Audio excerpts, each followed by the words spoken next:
all in line. News, views, and entertainment galore. Tune in to Hands of Hope Radio 100.5 FM. It's never a bore. So there in 19 minutes, the current affairs show. Join us every weekday from 7 to 8:30 we know. We bring the latest news and analysis too.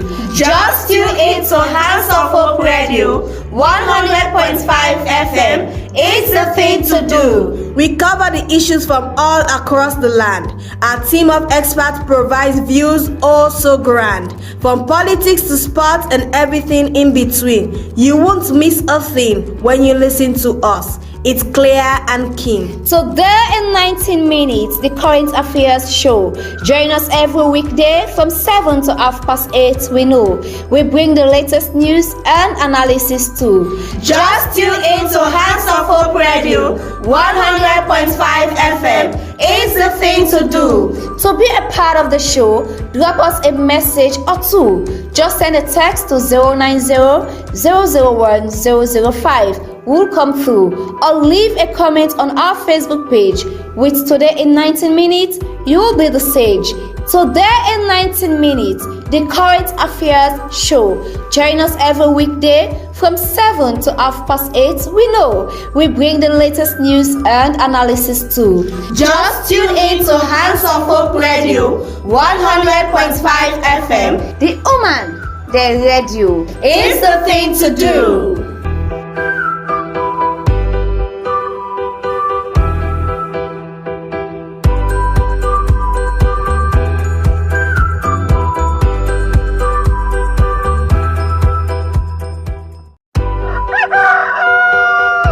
It's early in the morning, but we are feeling just fine.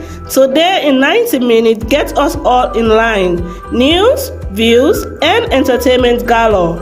Tune in to Hands of Hope Radio 100.5 FM. It's never a bore. So there in 19 minutes, the current affairs show. Join us every weekday from 7 to 8:30 we know. We bring the latest news and analysis too.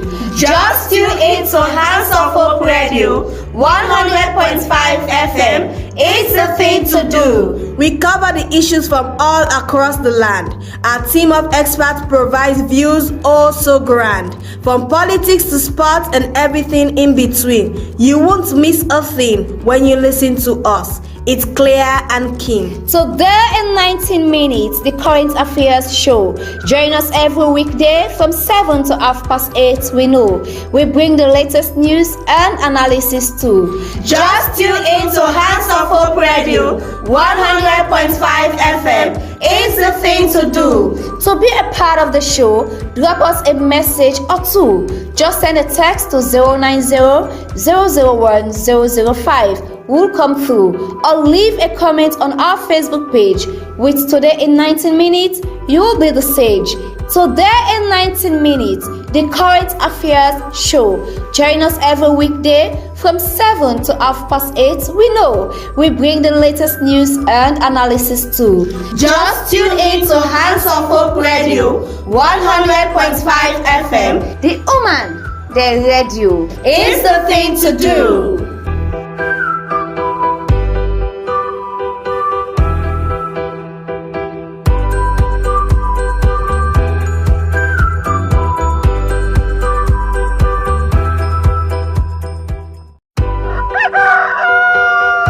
It's early in the morning, but we are feeling just fine. Today in 90 minutes, get us all in line.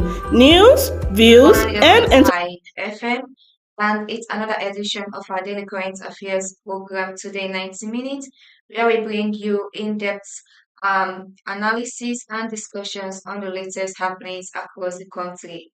You can also get us live on our Facebook page, HandsofHope Radio 100.5 FM, the Umadem Radio, and also on our YouTube channel, HandsofHope Radio. I'm your host for today's episode, Erica Ruth Bangua. Our inspirational quote for today says, information is the most valuable commodity in the world today, and this business is about giving people access to information that is relevant to their lives. And this quote is from James Murdoch. Well, in today's edition of the program, today in 90 minutes, University of Sierra Leone considers tuition fee increase amidst rising inflation. Director of Public Relations reveals. And Sierra Leone to receive 50 new buses in the next 3 weeks, says Transport Minister. In today's edition of our program, ladies and gentlemen, it's a privilege to introduce to you our distinguished guest for today's radio magazine discussion program. They who is no other person but the reappointed Commissioner for the Rights to Access Information Commission, Sierra Leone, who is no other person but Ibrahim Shaw, and is here to share wealth of experience and his vision for Sierra Leone's future. Commissioner Shaw joins us in the studio to delve into the topic citizens empowerment through access to information, exploring Commissioner Ibrahim Shaw's vision for Sierra Leone. Good morning and welcome to the program, Commissioner. Good morning. Hello to the listeners. All right. Thanks for staying with us in the studio. Well, these are lined up in today's edition of the program. Today, 90 minutes. Continue to stay with us for the next 1 hour, 20 minutes. It's early in the morning, but we are feeling just fine. Today, in 90 minutes, get us all in line. News, views, and Hope Radio 100.5 FM. It's never a bore. So there in 19 minutes, the current affairs show. Join us every weekday from 7 to 8:30. We know we bring the latest news and analysis too. Just tune in to Hands of Hope Radio 100.5 FM. It's the thing to do. We cover the issues from all across the land. Our team of experts provides views so grand. 100.5 FM, and we are broadcasting live from our studios at 28 Battle Street, Kingdom in Freetown. You can also get us live on our Facebook page, Hands of Hope Radio 100.5 FM, and also on our YouTube channel, Hands of Hope Radio. You can be part of the program by sending your text message to the number 090 001 or 078 We'll start the program proper out of first story. In a recent Ministry of Information and Civic Education briefing, the Minister of Information and Civic Education, Minister Chenova, unveiled a groundbreaking development from the Ministry of Lands and Country Planning. Dr. Turat Senesi, the Minister of Lands and Country Planning, has initiated an ambitious program with the aim of achieving self-independence for the ministry. The key highlight of this initiative is a proposal that the minister suggested that the National Revenue Authority (NRA) should allocate 30% of the country's revenue to support the operations of the ministry. Minister Barr shared these and other significant updates during the session, promising more details to follow. Stay tuned for further insight into these developments. Number one, His Excellency, the President, retired Brigadier Julius Madabio, yesterday launched the Salon National Dialogue on Just and Inclusive Energy Transition Plan. This dialogue be organized by the Presidential Initiative on Climate Change, Renewable Energy and Food Security, and a part of government and commitment again for my citizens them, a part of the governance process. So Dr. Kande Koloyomkala, when are the chairperson of the initiative, the Naina be the facilitator of that conversation there. Some of you don't see that the news say President Leone have been guest of honor at the Rebranding Africa Forum in Brussels over the weekend, and he talked to investors them and boku stakeholder them for say we're not going to ignore Africa again, and he invites them for let them come back, let them come put their money in a Saloya because Salon na important country for their investment and they. Also on that trip, we the people of Salon very proud and want for this opportunity to congratulate His Excellency. We get a very special prestigious award, African President of the Year 2023 at the 8th London Political Summit and Awards. These events then be ulam na one place we can call Clapton Tara na London. and President Bill also been talk and dedicating award to the young people them and the woman them that's alone. So you and a young person here, you will be proud as well of His Excellency. As Minister of Information and Civic Education, I've been attend the Islamic Organization of Islamic Cooperation, the Standing Committee for Information and Cultural Affairs, the meeting at Dakar, Senegal, from the 16th to the 19th of October. While Adede, I also meet with UNESCO, the regional director. We don't commit for work with we, particularly for define and advance civic education agenda that's alone. Me attend that meeting there as well with the head of the Sierra Leone News Agency, Madam Yema Thompson, and we meet with OIC, the new news agency lead, and we don't make certain plans and for capacity building and support for Salone. And we'll get some people and for go different initiatives and for benefits from this partnership where I've been facilitates when I've been there in Dakar. I also been giving a speech where I talked about saloning religious tolerance and what we do. Now, one other big breaking news, now although it is news now, but we must bring this news council now. After 3 days of dialogue within the it's man and called dialogue, government of Salone and we brother and sister in the opposition party, the All People's Congress, facilitated by we international partners, ECOWAS, African Union on Commonwealth, and come together and they don't finally resolve the issue that will be laid between the two after the last election. The big news now that the All People's Congress Party will take their rightful place as part of the governance of Salone, then say then they end the non-participation in the governance of the country. We in our government, we particularly glad for that. And I want, as the government spokesperson, I want to take the opportunity for particularly tell thank you to the people that will lead that dialogue day. First, Dr. Samura Wilson Kamara will lead on behalf of the All People's Congress. And of course, Dr. David Moyni Asenge, with Chief Minister, will lead on behalf of the government of Salone. We also want to tell plenty thank you to international partner them. We make sure see this happen. After the agreement, there plenty of international partners they said don't issue press statement for congratulate Salone, and we poise now for let we move this country forward based on the agenda we His Excellency don't set for we as a country. Just two more quick items. Then the Minister of Lands and Country Planning, Dr. Turat Senesi, don't start one new program we say one in ministry for achieving with man and they call self-independence. So then we control their own resources and then go for define within they do. It also just say let the ministry where they raise government revenue, let them go keep 30% of that revenue day for run the ministry. And I hear from the Ministry of Finance that this is a proposal where I know say that they consider very well. Another breaking news, they come up from the office of the First Lady.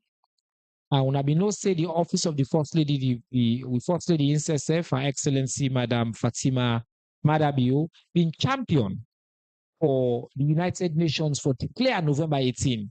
It's a big international day for make we respect, recognize, and make healing take place for the one that we are victims of child sexual abuse and violence. And the international community do agree say the first major celebration of this day will take place in Salone. We get other First Lady across the continent in the Kanaya. Madam First Lady Fatima Biogo host them.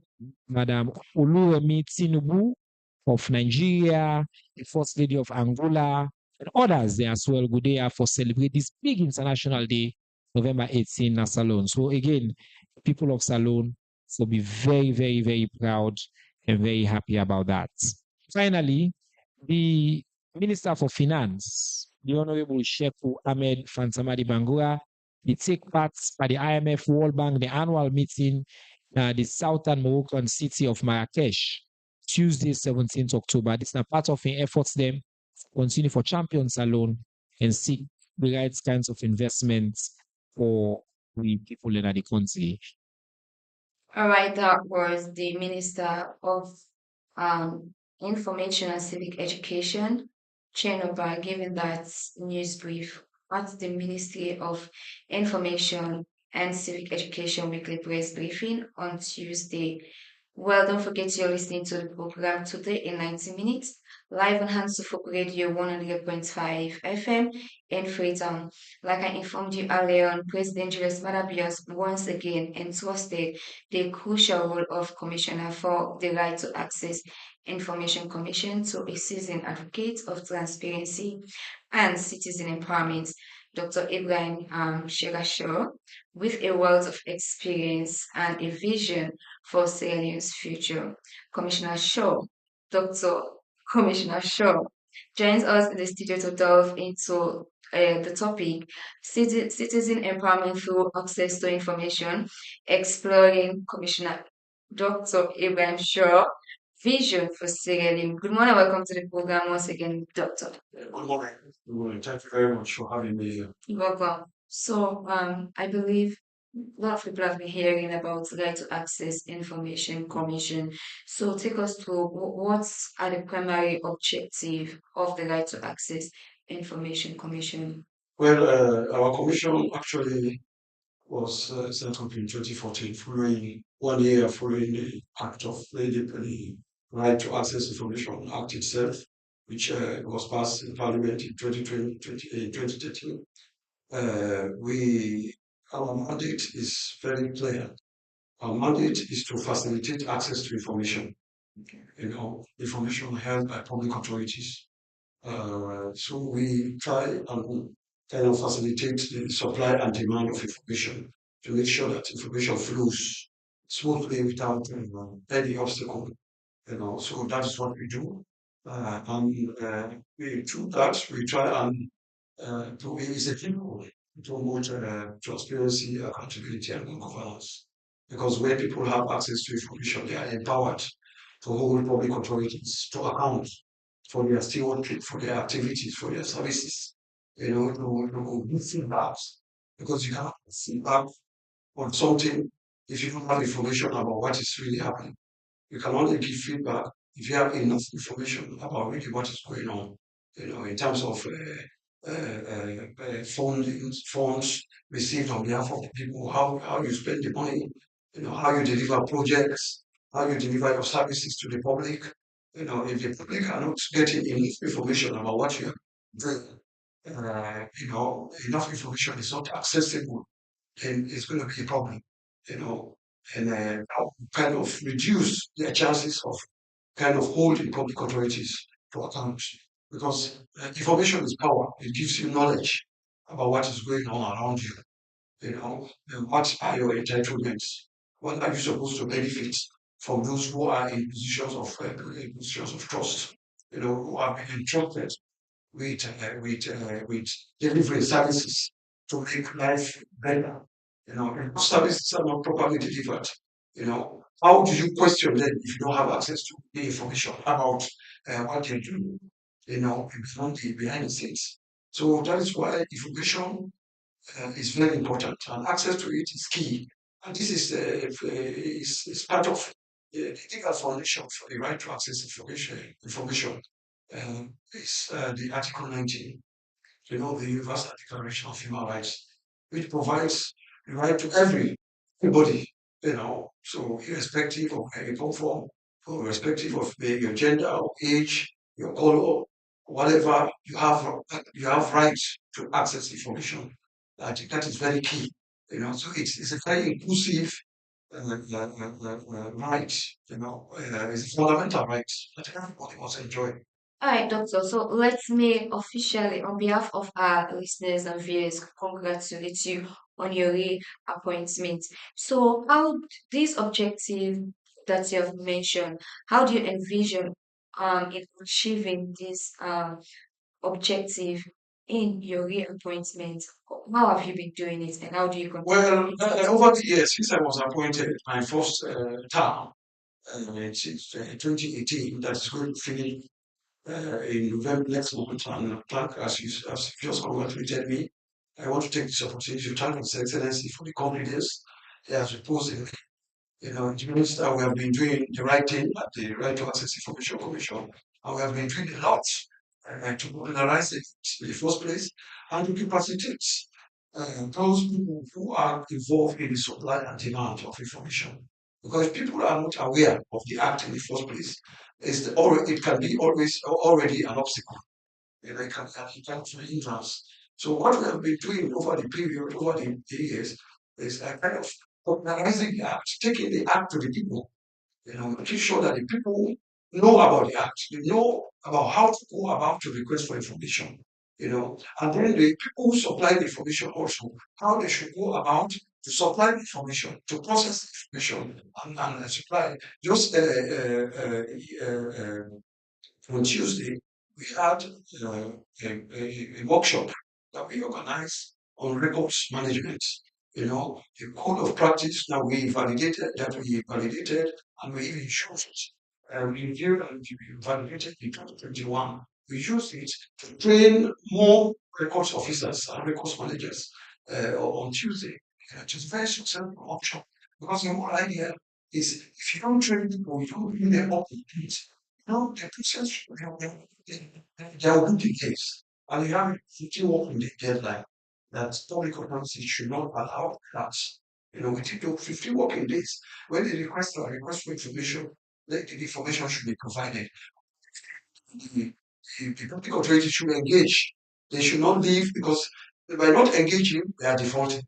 They say if they do engage. And so if they have record managers who are up to speed, who are really trained, who are really go there and look and package the information in such a way so that when somebody comes to request for information, they will not struggle, they will not panic. They know where the information they can get it. They'll just go and get it there and then they come and make it available. They will partner with public information officers, because the public information officers are the frontline people. So, but one is to work with the records officers, to try and get access to try and get this information from the public authorities and make the information available to So for the criminal, that's what we have been doing.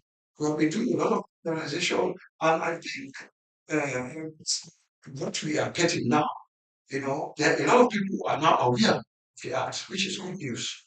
Because we have seen a steady progress in the rate of compliance. Right. In terms of proactive disclosure of information, we are seeing increasingly public authorities are coming forward and proactively disclosing information about their activities. Because Section 8, Subsection 2 of our Act, Right to Access Information Act 2013, provides provision for proactive disclosure of information. Because you proactively disclose the information, you make it available there. If you reduce the challenges or the problems that you have, because already there is a lot of information available. So the company will use that as a full problem. Yes, they will go to first point where they go and look for the information. And if there is something that is missing, they will now contact you. So it will still stimulate demand. Because the more information you have access to, the more information you want. So that is very there and that's the building that we have been doing. I think it has been really helping a lot. The compliance rate in terms of freedom of information requests, when I took over, we are talking about hundreds of information requests a year. Now we are talking about thousands. So that's the we are talking about thousands now. So it's a big leap. For the past 4 5 years now, we have seen a considerable progress in the rate of compliance. And every year we take part in a survey, UNESCO survey. UNESCO is a UN agency that is mandated to monitor and report on SDG 1610, which relates to public information and the protection of fundamental human rights. Okay, so the input, the data that we input into that survey, is part of the data that we collect at the end of the year on the state of compliance in the country. So that's why at the end of the year, Section 51 of our Act provides that we should which is to give us report about their activities and about their status of compliance with media and with FOI, that's the freedom of information. They should give us an idea of how many requests, for instance, we received over the previous year, okay? And how many of those requests we have responded positively, how many we have denied and why, and how many of them are needed. this report. It's where we since 2019. So, And we have also seen annual reports. In fact, now the 2022 report has just been completed, printed it, presented it to the Minister of Information, who is going to be laying it in Parliament, and then we present it to His Excellency the President. The report contains information not just about our activities, about our achievements, about our challenges, but also the status of plans with the right to access information, by public authorities. This information about that is captured in the report. alright, So so there are a lot of it's going to be a very interesting report that people do. When the time comes for us to launch it, then public will know about it. Alright, there are a lot of successes, a lot of milestones since you started operating. Yeah. But we believe behind every success, there must be some challenges. Yes. What are some of the challenges the commission do face in order for in actualizing your objective? Well, the challenges really hover around, making the transition from a culture of secrecy to one of openness. That's not easy at all because people have been used to keeping, information for a very long time. So, the culture of openness, some of them see very strange. For instance, one of the challenges when we have workshops, and capacity building workshops, and also consultative engagements with stakeholders and ministries. Some of the issues that have been coming up, one of them, in fact, is this code of secrecy. Public civil servants and public servants will say, "Oh, before we start our duties, before we take up office, we sign up to code of secrecy." And the funny thing, and what we have been telling them is that since our law came into effect, this idea of there is no law, there is no code of secrecy anymore. Okay, because our law supersedes, and there is no more. We have what we call exempt provisions in the Act. Okay. There's exempt provisions, section 12 to section 26 of our Act. So all these sections provide for exempt information. That's information that you cannot just disclose because there are trade-offs. Even Article 19 that provides right to seek, receive, and impart information without borders also provides limitation for the law for that particular right. So, equally so, the right to access information or commission also provides also limitations. And those limitations are contained within the context of the exempt provisions. For instance, national security. If, for instance, a public authority you are trying to request information from, let's say the police or the military, they will tell you the information you are requesting for unfortunately falls among the exempt provision, which hinges on national security. Then you can look at it and see if you are not satisfied with what they are telling you. Probably the police or the military or maybe the ONS, probably they are just hiding behind that. You can always come to us for interpretation because there could be that probably there could be what we call reduction. Because there is what we call, the public interest test. Now we do section 12, subsection 2 provides that there will be the public interest test that will be applied, by the commission.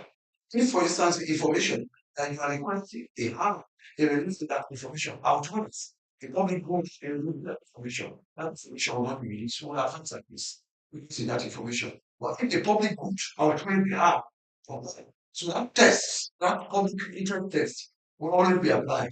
And that's where we copy as a commission. Because we are the only institution that is mandated, to apply that test to make sure that we stand the balance between information that should be made public and information that should not be made public. So aside the one that has to do And with it's not just the security. national security, Okay. also personal data, Alright. people's personal data. For instance, you are a patient, you are going to see the doctor. You are entitled to privacy of that your protection of that your personal data, except with your own expressed consent. You, the individual, if you give your consent for that data to be revealed, then definitely there will be no problem with that because they provides for that. But it has to be with the expressed consent of the individual. The same thing, you cannot go to national civil registration authority and ask them for the personal data of people they have registered that carry their ID cards. You cannot do it because if you do it, they will the chances for them to say no are high. They say no because they have to protect the personal information of the individuals. The who they are. You understand? So all those these are just examples I'm just giving you. Because that's what we call in the human rights discourse trade-offs. The enjoyment of one right should not mean the abuse or the violation of another person's rights. There should be harmony. There should be a kind of that is why the human rights themselves they are indivisible. They're inseparable. Okay? One right, enjoyment of one right should not mean the violation of somebody else's rights. Your enjoyment of your right to access information should not mean should not mean or should not undermine the right of somebody else to their privacy or to their personal data. Use or third-party information. So these things they're very clear. When we have consultative engagement, bring home to the public authorities, government officials, the civil servants. You give protection, it's section from section 12 to section 26, provide protection for what you are calling is you cannot call it secret. It's just exempt. Since they actually, even call it classified, they can say intelligence information is classified as well. But it's a matter of nomenclature. But for us, what we refer to that is exempt. You see, and it should be convincing. You don't just say, "Oh, I cannot give you this because this information falls among." You have to be able to prove that indeed the information that you are going to protect is, if it's released, is going to jeopardize, for instance, national security. Okay, but if it's something to do with corruption, for instance, exposing corruption in the military or the police, it's public interest. Okay, that is public interest. There's what we call redaction. Part of the information that will be made available that will not necessarily jeopardize national security. If that's the case. Okay. So all that is provided for in the Act. And the only institution that can negotiate that kind of balance is our institution, right? Access Information Commission. Okay. So we are there if the public authorities are not clear. This is the message for both the suppliers of information and also the requesters of information. If they are not clear about some of these provisions, they should always come to us. Our policies and regulations, they are available on our website, or our offices are also open. They can contact us, and we know who we have hand to respond to their queries.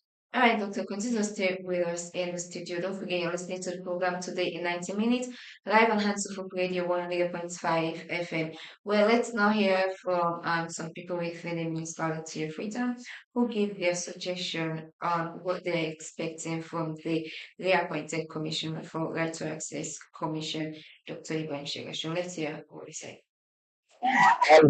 100% because it's part of the basic human rights. For me, the hoping way that the commissioner take rules and say it's a right for every civilian to have access to information, whether political or non-political. So whether even good or bad, as long as the individual is on the right track, to get allowed to get access to whatever information we have. So instead of things like that happen at this point, where you need to access the internet for more information. And when you go on those sites and you can still see a blog or you have been restricted, and they allow you to go through one page and which is very wrong. When we talk about transparency, the medium of which we need to access such information, therefore be helpful to everybody. In order for the restricted, say, just one set of particular. Medically, you go say something about somebody involved in medical stuff, medical waiting. You go to hospital, you need for see this doctor. This doctor needs to talk to you. You need for you the information when you need. But if there's something highly political, they will tell that doctor, say, watch out to nobody, which is very bad. All the sectors, there are many sectors where the bottom line People often forget access in order for be limited to just some set of people. Are very well aware of the Right to Access Information Act wey dem pass 2012 because I bin don come across am and I don read am. Well, the Right to Access Information Act na a very important act. So like wetin I dey expect from the commissioner wey President Buhari appoint back na for say the Right to Access Information Act like dem for ensure say then do pre-exposure of the act or maximum exposure of the act because I believe say most people are not aware of the act it's and for also ensure say some of them targeted this is them way they expect to see because they get linked with the public therefore ensure say whenever the public need information for them they can give the public that information they give the public the right to access the information then for ensure say the institution they can also do prior publication that means say if I know about let me say if I know about SLBC even sef if I no go to SABC or access SABC, I can go now under the website and know everything about them. What I go on for now. So like they can ensure say they already don't give people the relevant thing wey people see people go and ask for. They don't post as na the website or site it's like conspicuous people go for see am. So even if person if people for access now only in-depth thing people go dey ask for. But just like what I said before, it go better serve the people if the institution they are so they already don't publicize wetin dem dey expect people to ask. Yeah, believe say over there people don dey ask for certain thing dem people don know certain thing. So anything that so dem can get website and they can already publish am wey dem publish wetin people dem can mostly ask for. Then they I believe say they no go be too burdenful. People dem go dey request for because when people dem go just refer them just like how university of Sierra Leone dey. We don't get experience so I no go wan from name the office or other reasons people go access information but like physically the protocol business will be too much. You get for Ghana, and I'm telling you, the people that you go to, they no even give you listen yourself. Some of the area they would look for see transparency and right to access information are like first of all the three arms of government then first now these main areas and the justice system, the judiciary, we hope for see transparency in every cases that they do. Although we also then get some classified cases then, but at least that case will for no. The legislation we also need for no we need for get access. I believe say that side now we did make law for, they didn't make law for that. So if we know that says it will make us avoid crime. And the executive, including all the ministries then, I believe say they can also give people the right to access information. I believe then sectors that are very, very key. And I believe say any other sector we basically connected to the public, like possibly an institution where they serve the public, but also make people get access to information.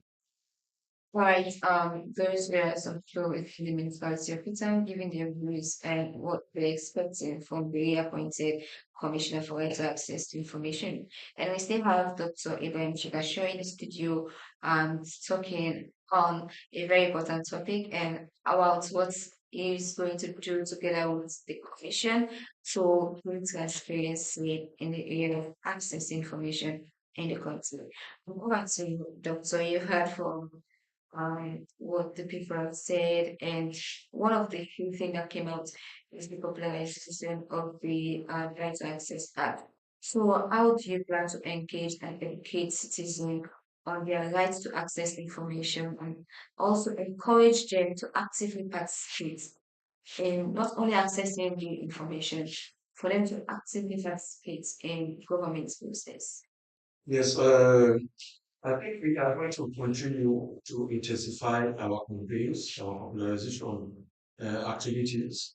At the moment, probably we have been doing a lot with the NGOs and the civil society organizations. What we intend to do, we want to try, because we have regional commission, we have offices in the regions. And even in the Western region, we realize that we need to do also a lot of, we need to organize a lot of campaigns, not just in the Western urban, but also in the rural, Western rural. So these are things that we are planning to intensify our reach. And also, too, of course, we have jingles that we have declared in the past, and they made sure that they've been aired. Yeah, we're going to intensify that. And like in terms of participation, we think that people can participate in democracy when we have access to information. It's very clear. Because democracy is not just when elections, cycles of elections, when elections come, people vote and then they forget about democracy until the next or the other 5 years. That is not democracy. Democracy is what we call participatory democracy. And to enhance participatory democracy, access to information is very key because people need to have knowledge. You need to know what is happening in the corridors of power. They need to know what is happening in parliament. They need to know what is happening in the MPs. Their activities, their services. They need to know. That is why proactive disclosure is very key.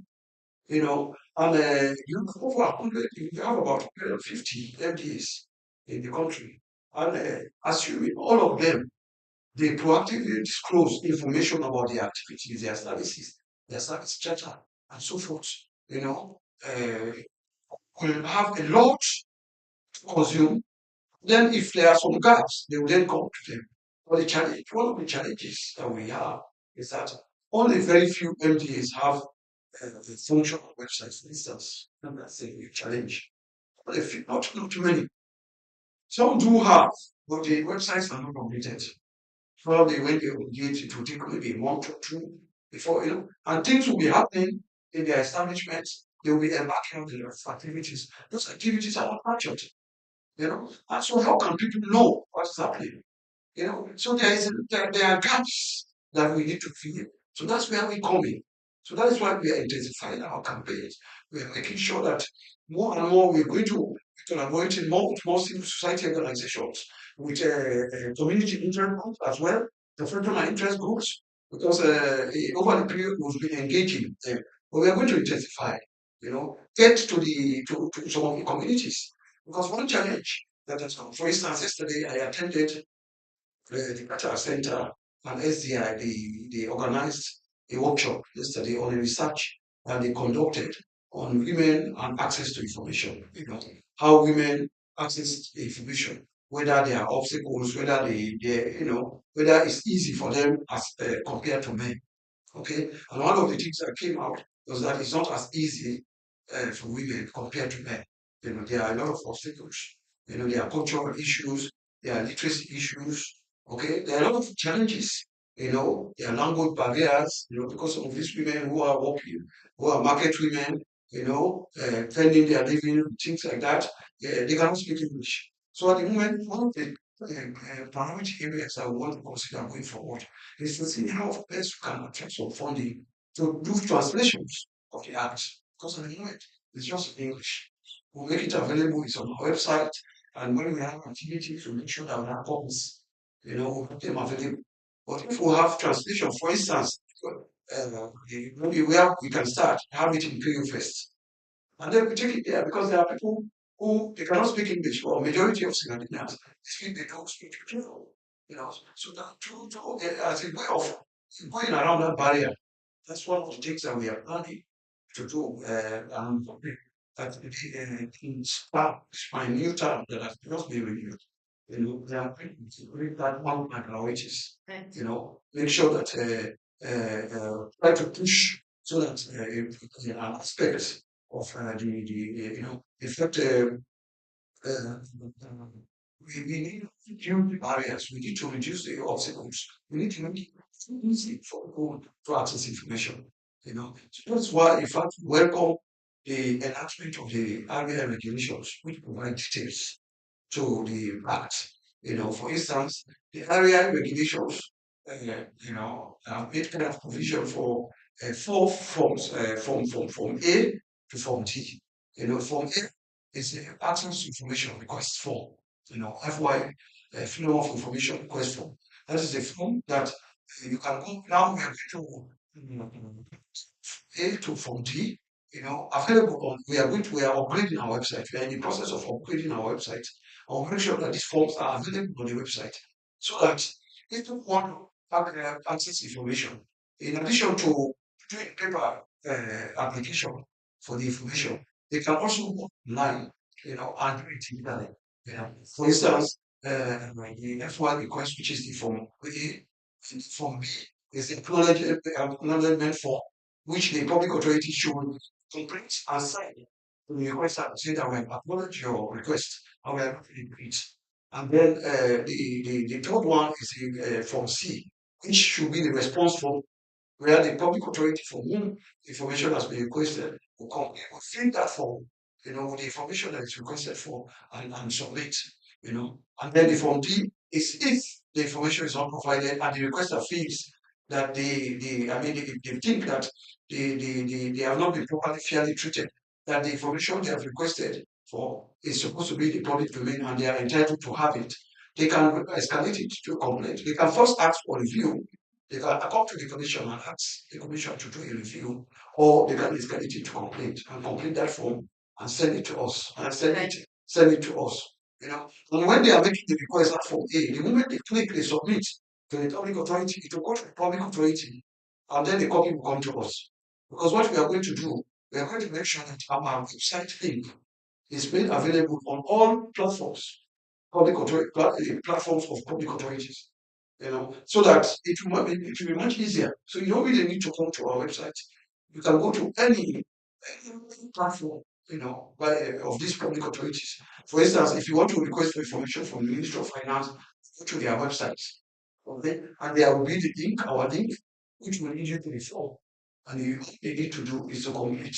So you can request for this information. In real time, monitor the progress in terms of the deadline.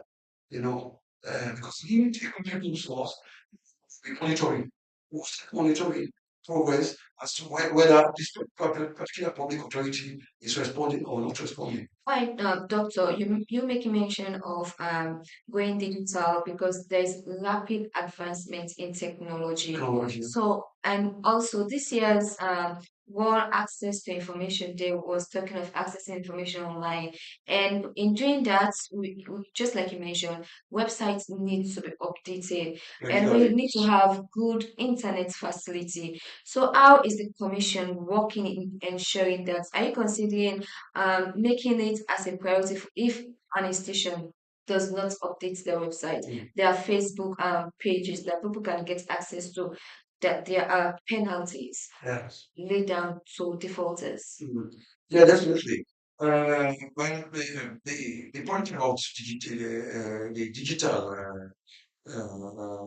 option, for request for information and so forth, I think it's going to help a lot because we know a lot of people, when it comes to information, the first place they want to go is the internet.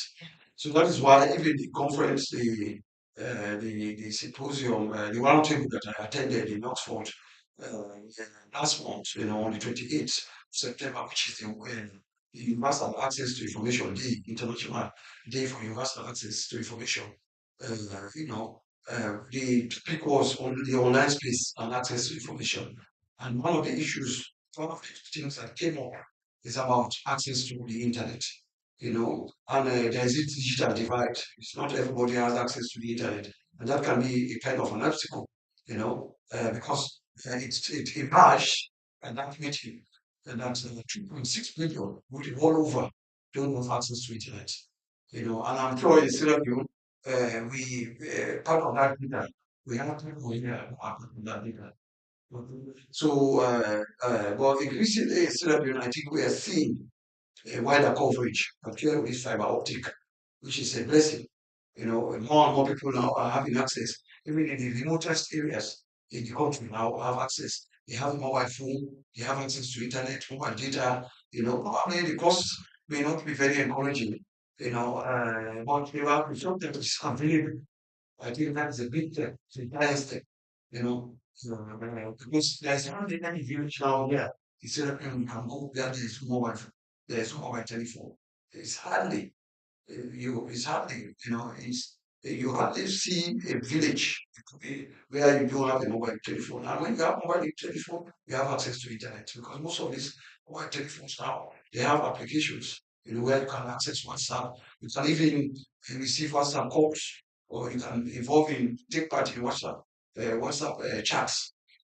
So I think the coverage is increasing, but I think there are still challenges. There are still people who don't have access to the internet.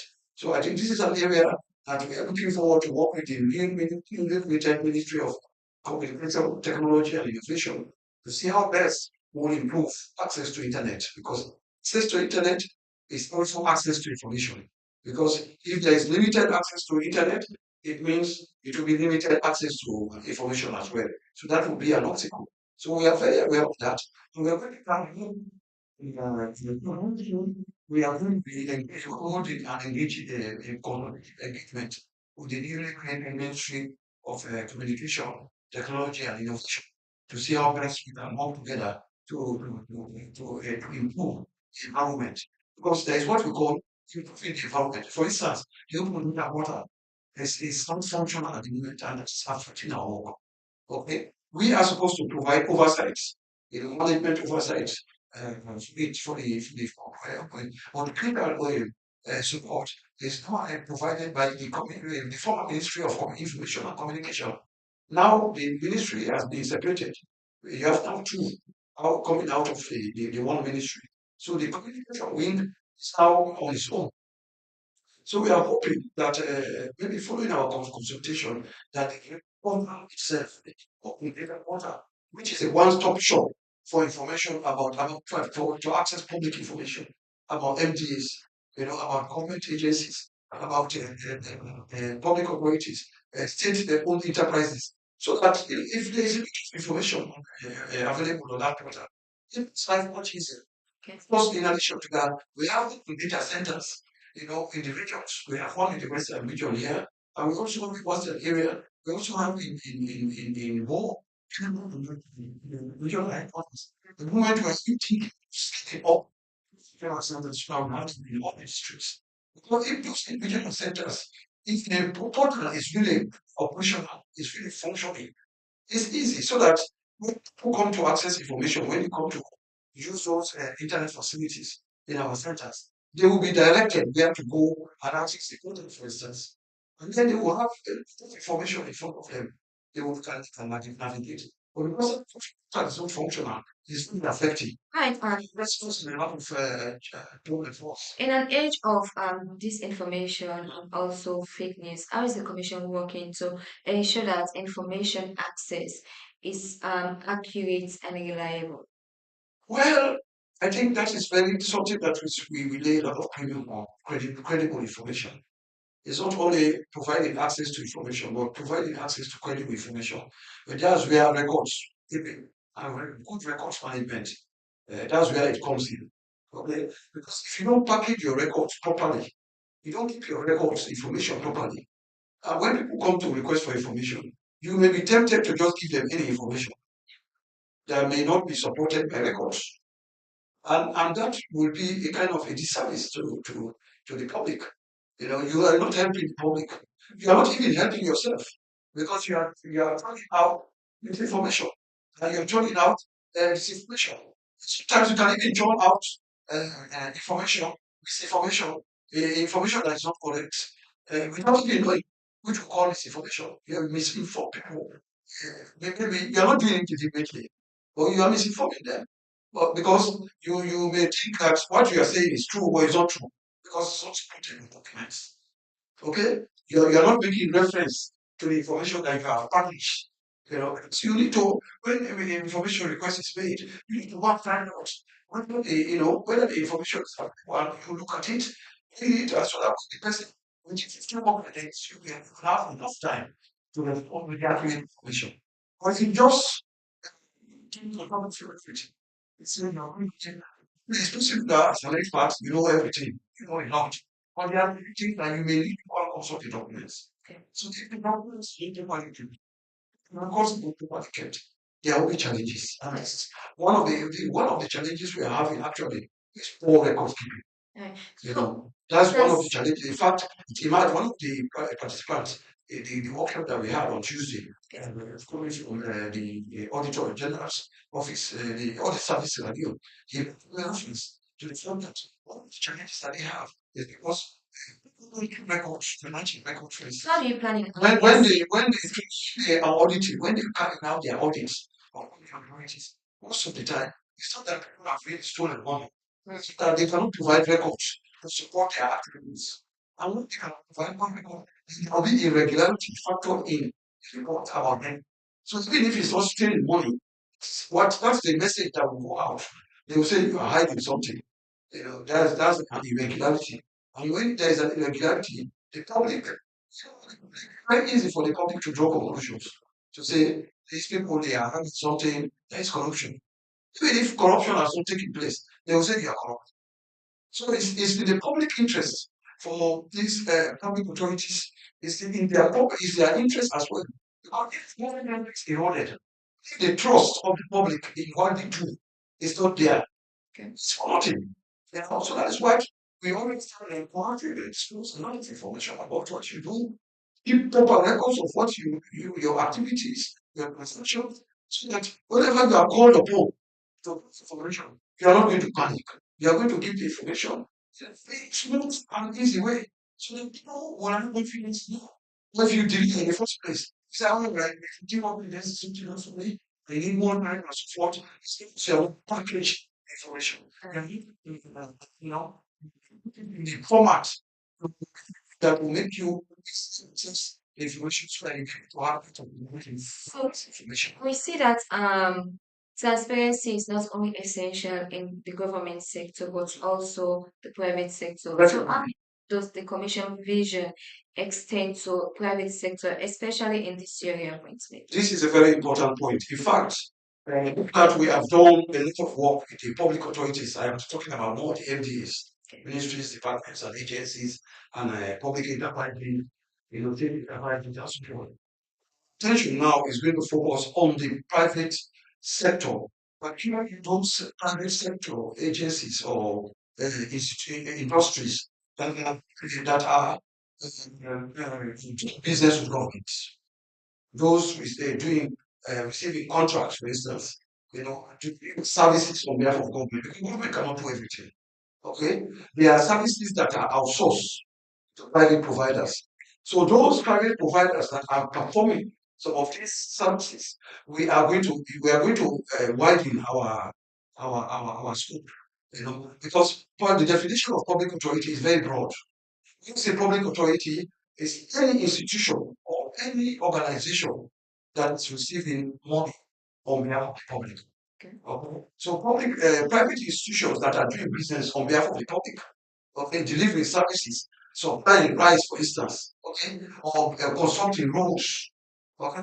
This is all they are doing public interest, they are delivering public interest services. The services that are going to benefit the public. Okay, so we are going to include them, for instance, in our monitoring now. That's for next year. We for the when we are going to do the same what we are going to be doing our memos to the branches. We are going to include them for in the next in 20 the monitoring that we are going to be doing for 2023.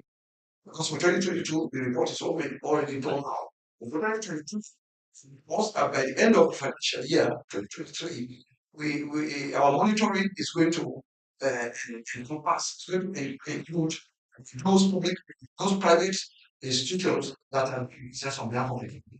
They also fit within the context of public authorities, government business on behalf of the public. Right. So that is how we are going to also include them. Also, they need to be transparent. They need to proactively disclose information about what they are doing. So that when people want to know about them, they don't need to struggle. They only need to go to their website and tell them and find the information easily without any problem. Okay, continue to stay with us in the program. We're going to take another story. In a significant development of public transportation and road safety, Sierra Leone's Minister of Transport and Aviation, Colonel retired Alhaji Pandey announced during the Ministry of Information and Civic Education weekly press briefing Tuesday, October 24, 2023, that the country is set to welcome an influx of 50 new buses in the coming 3 weeks. The news comes as a promising advancement in improving the nation's public transportation system. Let's hear more of what he said. We they do we best for make sure say the ordinary person be able to get reliable transport we go move on from one point to the other.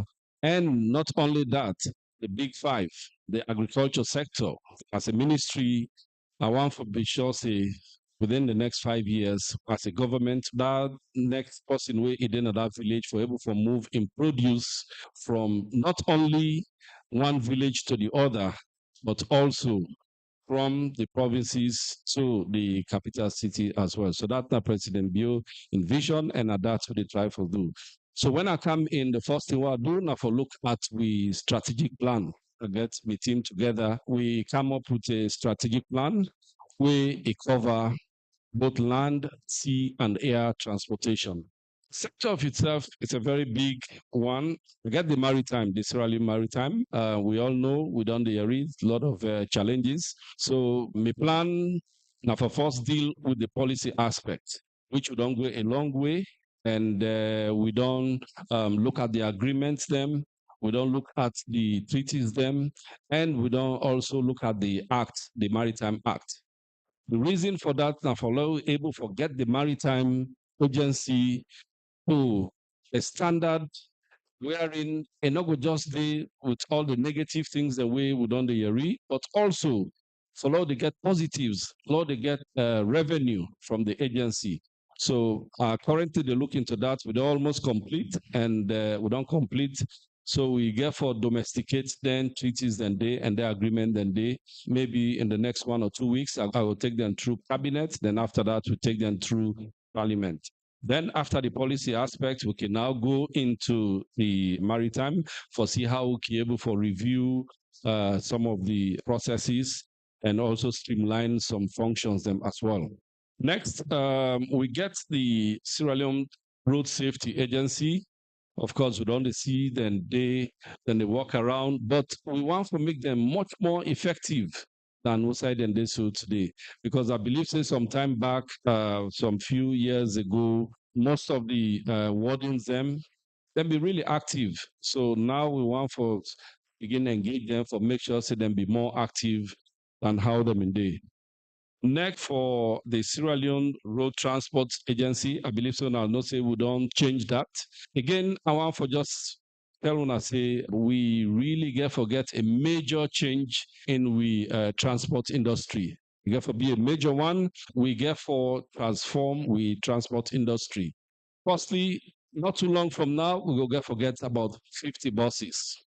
Secondly, the traffic system it will get for change because we believe say now that the time as how His Excellency can always they say for let we look out for that layman way they down there where maybe they go for good work and a one for take in Poda or a one for take the transport from one point to the other so that we go avoid the large number of people them way can travel with them private cars them. If you notice now in the cause traffic because most of the time you see more people instead of maybe jump into public transport, everybody they drive. So that it causes a lot of traffic. But with the new projects where they come on board, we go get for ensure say some of the roads them we go make them roads and be for only bus lanes them. So now them bus then they go get priority and also we will give priority to emergency vehicles there as well for let them go able to go through that.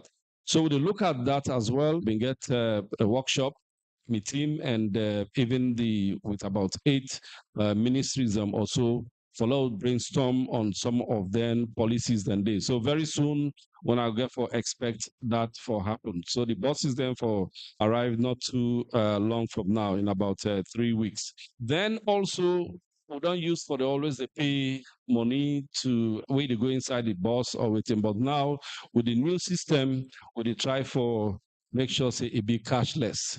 So we will get a special card where you go use for pay. And also, of course, the buses then will be very timely.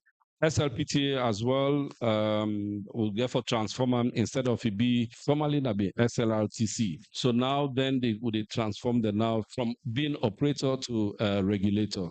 Also, I get one breaking news where for Giuna, I believe so all on the area about the fees, the airport, taxis, every day when they talk about the interesting thing about this, the ticket issue is that the way people then they talk about the ticket, say the price or that don't make passengers and then they cancel alone. I think when you look at the data, you look at the statistics, you will really see say it's not much of a difference. From last year, the number of passengers, the way they come in and go out. When you compare that from the start of the year, last year to September, and from this year as well, from the start to this October, the difference is really negligible. It's about 4%. And within the cause, that particular for the cost of prices then go up. We get several reasons there. So I'm happy for informing us say as at March next year, the Ethiopian Airlines will start to fly to Sierra Leone.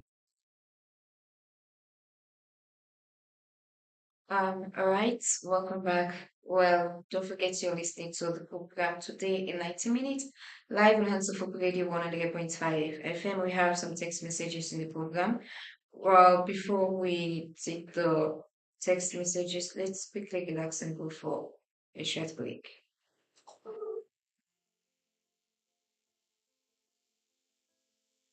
We done the cry for so long.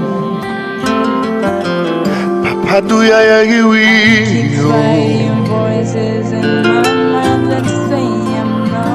we done the pray so today. The time don't come for make you answer. When Papa God planned salvation for mortal man, He sent Him boy King Jesus for die for all man. In this, we see the love of Christ in manifestation. But for how long? We go continue for live better life and forget but then young man and woman where they smoke kush and die all about. Them bigger man and other disabled them where they suffer and treat. For this purpose, God has chosen the Love of Christ Foundation with a vision of hope, a mission to share the love of the Lord of Hosts. Love of Christ Foundation, they hold 5 days camping with persons living with disability and other youth them all about freedom on the theme, My Community, My Responsibility. Kush, not a chop for it. This camping will take place na the Salone Correctional Training School within Waterloo from October 23 to October 27, 2023 from 9 o'clock na morning to 9 o'clock na night every day. And this camping na for all disabled, youth them and self them one way they take kush and smoke all kind drugs as God don ready for show soriat and give them better life. So if you self want for show soriat to waiting Papa God they do, you will call on their number here. Done by Daniel Misali featuring Chef Fatso and Sudesto. Well, we hope you enjoyed that music break. We have some few text messages in the program. We'll quickly go through them for Doctor to respond to them. We'll pick few because of time. All right, this first text says, Fatmata at Ninglaville. Say hello, Commissioner Shaw. Your insights are inspiring. Can you elaborate on how the Commission is ensuring that rural communities have equal access to vital information and government resources?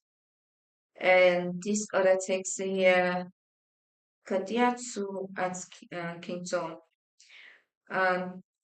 Doctor, thank you for your dedication. Can you share any specific examples where the right to access information has improved government accountability on public services? All right, and this other person here saying the youth represents a significant portion of Sierra Leone's population. How does your vision address the needs and aspirations of young people in terms of access to information and civic education? This is from the professor, right? And this other person saying how effectively one implements the penalty then inside the act against defaulter. Please share with specific examples, sir. No name, no address. And this other person here says, I am Mariama from Redpon. Say, Commissioner Shaw, in the digital age, how is the Commission ensuring the elderly and those with limited tech skills can also benefit from your initiative? And this other person here, it says, hello commissioner, you work critical for with democracy. Please tell me about the Commission efforts for engage with the private sector and improve business transparency. All right, and this other text says, it's impressive how you are promoting access to information. How can civil society organizations collaborate with the Commission to further these goals? And from our Facebook page, text here says, Mr. Commissioner, you are doing a great job, but Mr. Commissioner, we we have been deprived of having access to information because of the poor quality of internet in this country. Mr. Commissioner, I went to Kate in Makeni. I stayed there for a few days and I cannot access information because of poor network. The people in that area say they don't know what is even happening in the country because of the poor network. And the same issue is found in many other areas in the country. So, what are your moves to see this issue is solved? You will respond to this view if we have more time than I read Yeah. all the text you said. Let me start with the examples about our work interventions that have kind of improved or changed, behaviors or whatever. Well, probably I will have to start by saying during the COVID period, it was a period where access to information was very critical, about, just having access to information about where the pandemic was very evident, or where people should avoid to go, or the people to, where those that have contracted the disease, how they are treating them, all information about that, we kind of collaborated with the Ministry of Health, the NACOVAC, we kind of called, in fact, we even issued a kind of statement, a public statement, calling the frontline agencies that were working on the front line to intervene to try and reduce the impact or the spread of the pandemic. And I think it resonated very well because we saw there was an increase in the demand for information. A lot of civil society organizations were coming forward and making requests to Ministry of Health, for instance. In fact, one case, there was a case that filed the Ministry of Health for delaying, for making, not releasing the information. There was a civil society organization, SDI, made a request for information about some of these funds that were received from the Ministry of Finance and all of those, how those funds were expended, because they refused, they did on the Ministry of Health, we issued a fine. We called on them to release the information and refused, we imposed a fine. So somebody was asking, what are the actions that we have been taking to make sure that the law, in terms of enforcement? So that will answer that question. We have been we have been making moves. For instance, also there is a case at the moment that is in the appeals court about the ban of bill. We find them, and there was a journalist who wanted to know something about foreign exchange, about the history of foreign exchange, the changing patterns of foreign exchange, and that information was not provided. And despite all the efforts of the commission, that information was still not provided. So we had to resort to imposing the fine. And they appealed against our admission. So that matter is still pending in the appeals court. So we're making very serious efforts because we have a different approach. We use the carrot, journalists, we analyze we represent the suppliers and the requesters of information. We make sure that there is an environment. They have knowledge. They know what to do when you want to request for information. And if you also supply the information, they know what to do also to supply the information. Which is the carrot. We can also use the stick. We say, I'm not sure. The stick by the wayside. So if we are forced to use the stick, we use it. So in the past we've used the stick. But most of the time what we're trying to do is educate them more on how to process information, request like the public information officers, the record officers, We do a lot of capacity building. We organize a lot of capacity building workshops where we invite them. We invite also civil society organizations.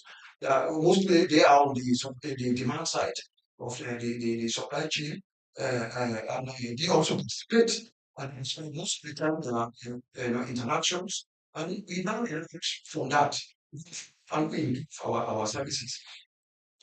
About the question of popularization to reach out the rural communities. We are trying very hard. That's why we have regional offices.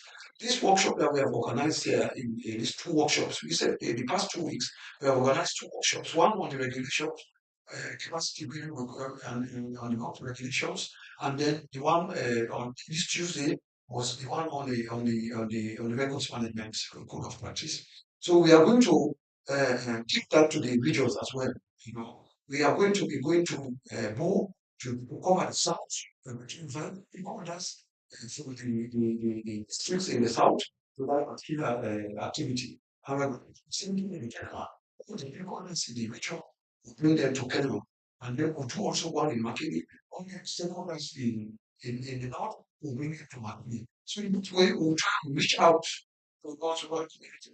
Because we have local authorities that will take part, the information officers and the records officers will be working or who work for these local authorities will be part of that training.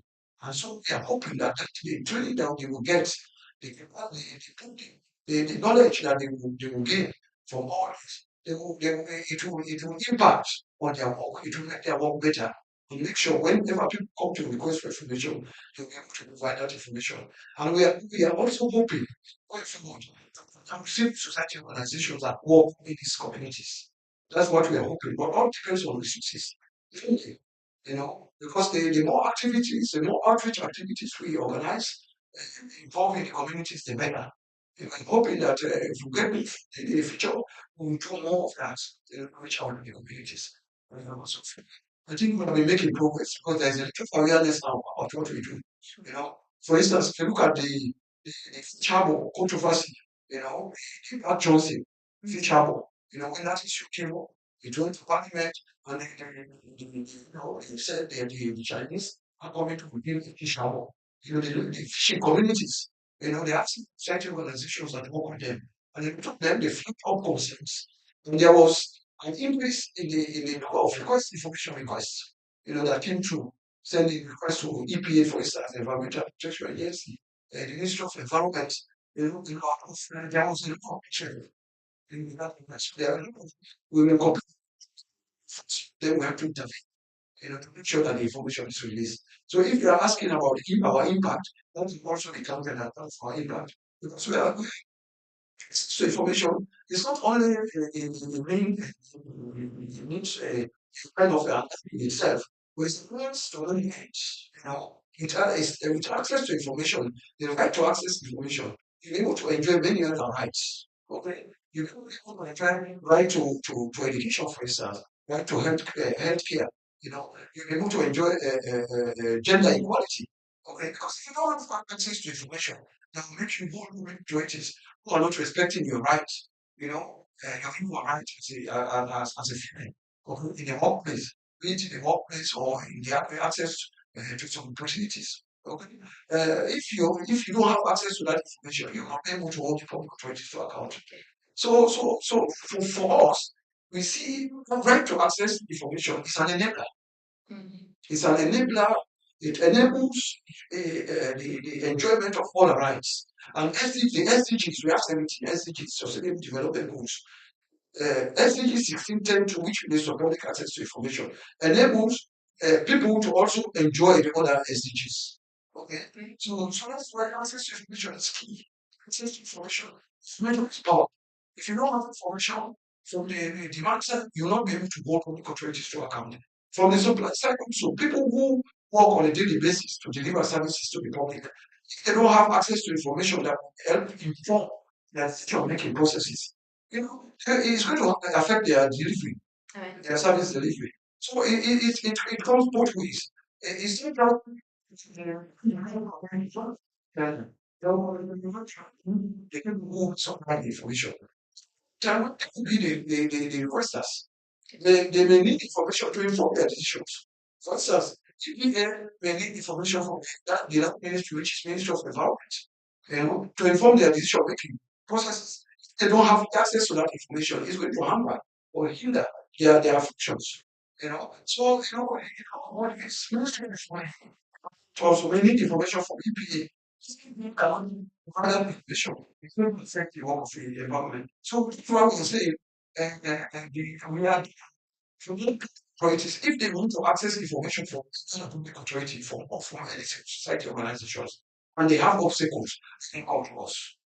We are there to provide support, of course, to the requesters and not to the suppliers of information. We are there. That's why we are there. This is why our institution was created, to provide the facilities that makes sense, to play the role of a midwife, if you like, enhance the flow of information, supply the demand of information. That's why we are there. All right, so let me just take a few more.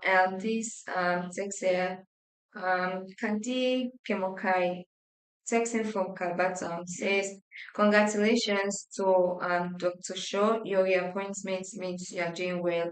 And we can see this effectively with the Ministry of Information. Their way of delivering information is quite different compared to before. We only need the ministers and other people they are bringing to stop giving us their plans and start explaining us actions they have taken. And this other text here says, Musa, say Commissioner Ibrahim Shaw, could you give us an idea on how ordinary citizens can actively participate in promoting transparency and holding institutions accountable?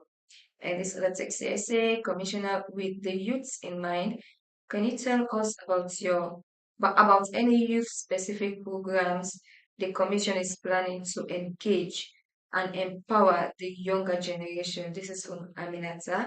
I will just take one or two more. And this other person you say, I am crucial about international best practices. Are there countries or models that have inspired your vision for the Right to Access Information Commission in Sierra Leone?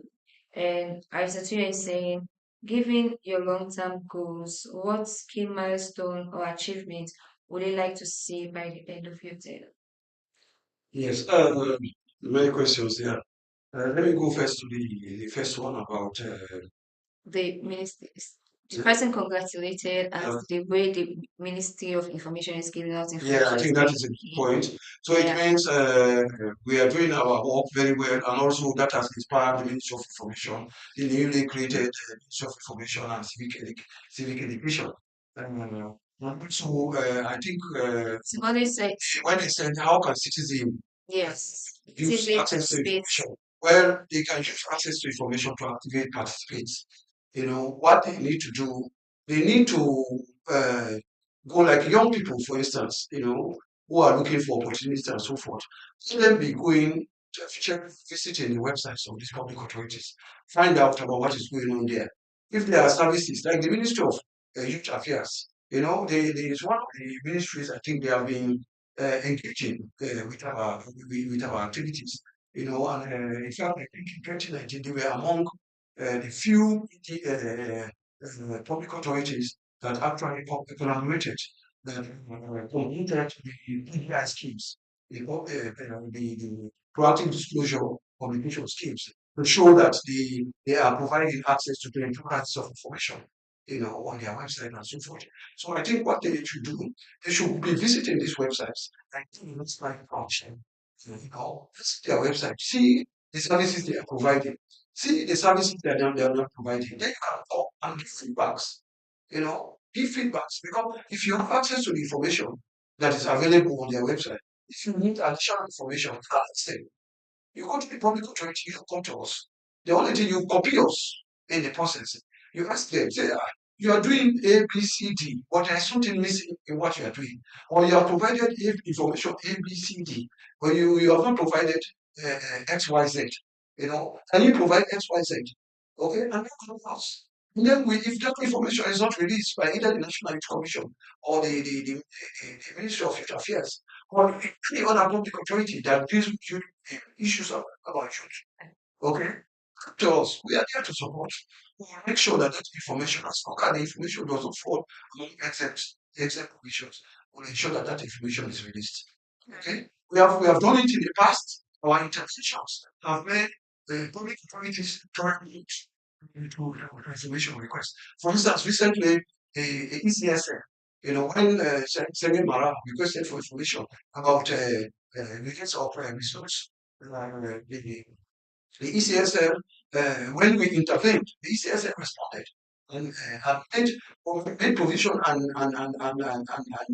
through the attention of Sekebara that there's already information about some of the results that are already available on the portal, on the website of that means they have already proactively disclosed the information. And Section 9A14 of the Act provides that they should provide access they should information is already in the public domain, which is an exempt provision in the Act. If information is already in the public domain, and if you request that information from the public authority can always refer to that provision to say that if that the information is already available in the public domain, we cannot give you because it's there. So all we can do is refer you to where the information is available.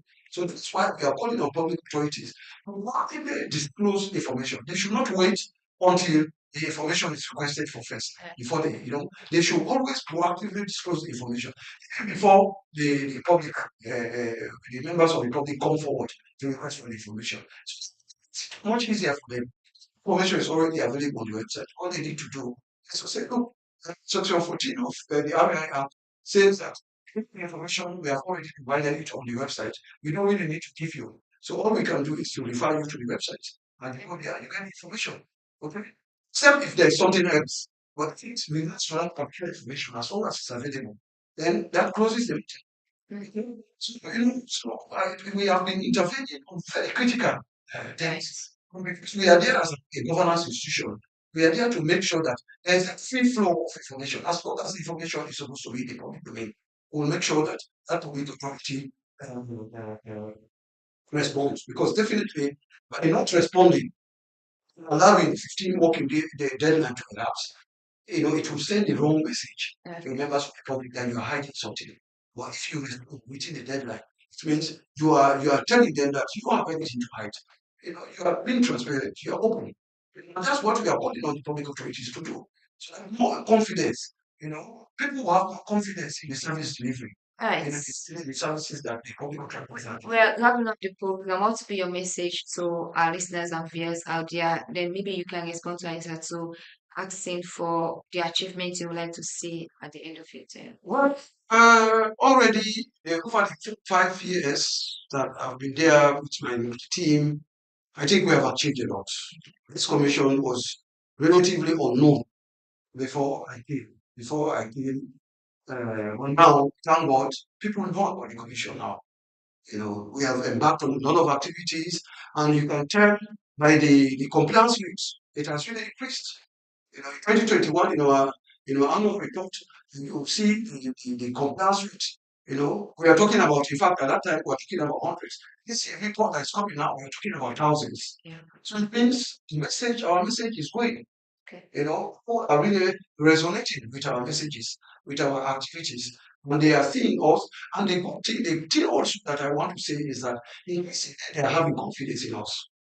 You see, because if they don't have trust in us, in our ability, to do because for instance, complaints, they ask us to review the feedback by to provide solution, or maybe handle a complaint. If we've been doing it very well, they won't come to us. Because we have been able to treat with requests. People sending requests now, they know that if they send the request because of our preference, the public authority are now responding, and that's what we are seeing. So some of them will not even there. We'll just keep more hold of them. It's after the end of the year, we can say provide us status reports of their activities about the number of requests they received and the number of requests that they responded to positively. When we know about some of these positive cases, so then we capture them in our data. Okay? But there's a lot that has been going on, and in the future, we hope to do more. Okay. So that the compliance rate will go up, and more people will be empowered because when people have access to information, they will be empowered and they will be able to ask more questions and they will be able to demand for more services from the public authorities. If they are not satisfied with some of the services, they may go and ask. And that's empowerment. That is itself is empowerment. Information is empower. It can empower people, to ask for what is really due them.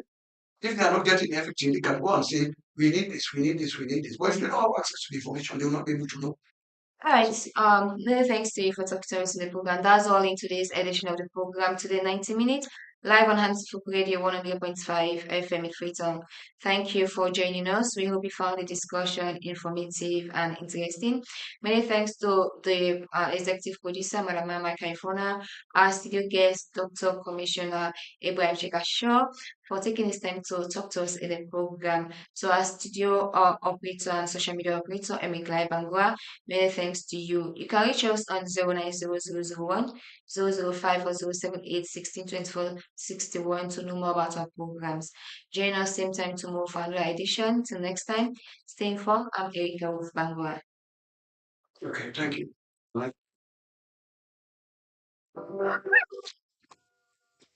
It's early in the morning, but we are feeling just fine. So there in 90 minutes, get us all in line. News, views, and entertainment galore. Tune in to Hands of Hope Radio 100.5 FM. It's never a bore. So there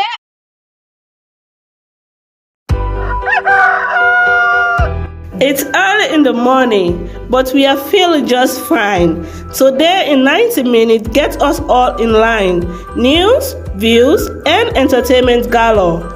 Tune in to Hands of Hope Radio 100.5 FM. It's never a bore. So there in 19 minutes, the current affairs show.